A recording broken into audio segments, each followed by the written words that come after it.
Hi friends, my name is Mayra Galvez. I am a home advocate, part of the California Real Estate Consultants Group, and today I'm going to be sharing with you the housing market trends for the Los Angeles County. I'm going to start off with inflation rate.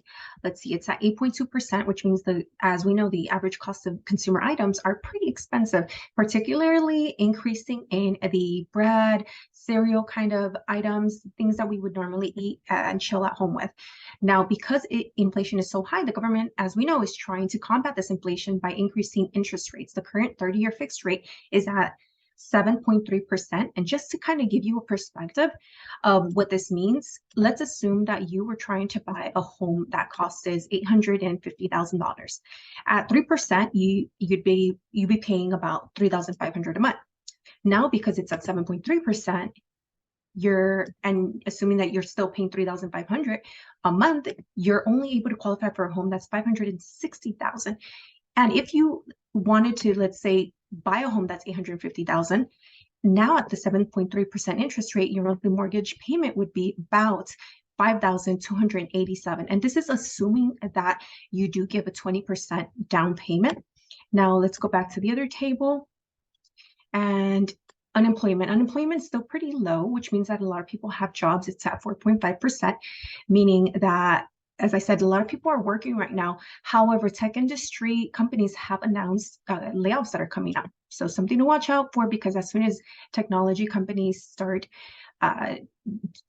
jobs start to decrease, usually some other thing follows. Now, this is the Los Angeles County market trends for the entirety of Los Angeles County. Keep in mind, Los Angeles is so diverse. So as we can see, this orange line represents a single-family residence.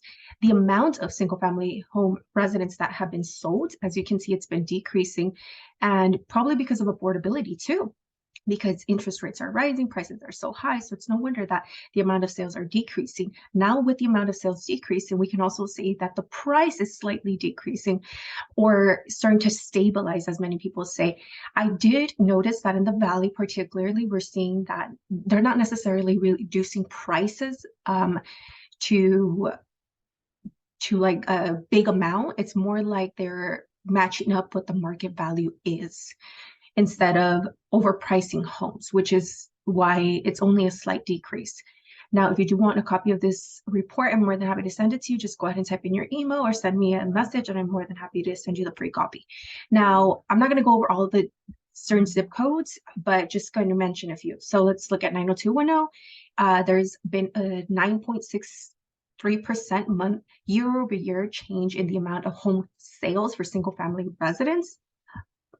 And particularly 16 homes were sold in this 90210 zip code. Now we look at Burbank, it's about 11.5%. And then we look at like Canoga Park, negative 23%, negative 35% decrease in the amount of home sales in this past month.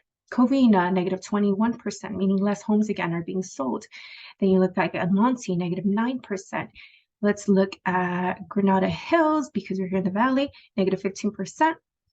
And Hidden Hills, negative 26%.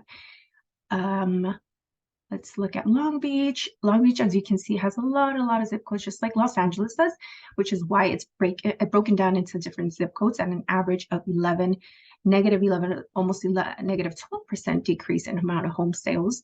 Now, Los Angeles, as I said, is so diverse, specifically in the city of LA. Let's look at downtown Los Angeles. That's 90026, and it's a decrease of negative almost 11%. Look at 90029, that's East Hollywood, negative 41% decrease in amount of home sales. That's a lot. Then you look at like North Hills.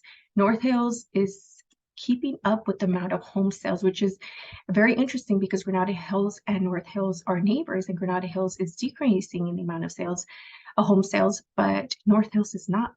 Northridge, an average of negative 25%, and it goes on.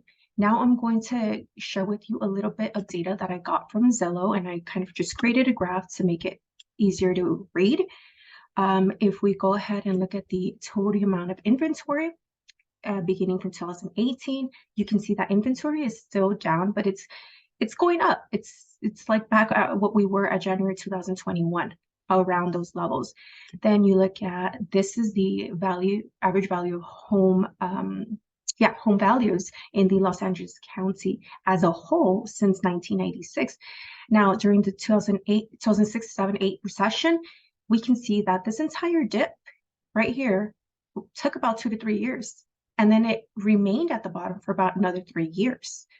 And keep in mind that it wasn't until around, let's say this point, around December of 2008, when the government actually announced that we were officially in a recession.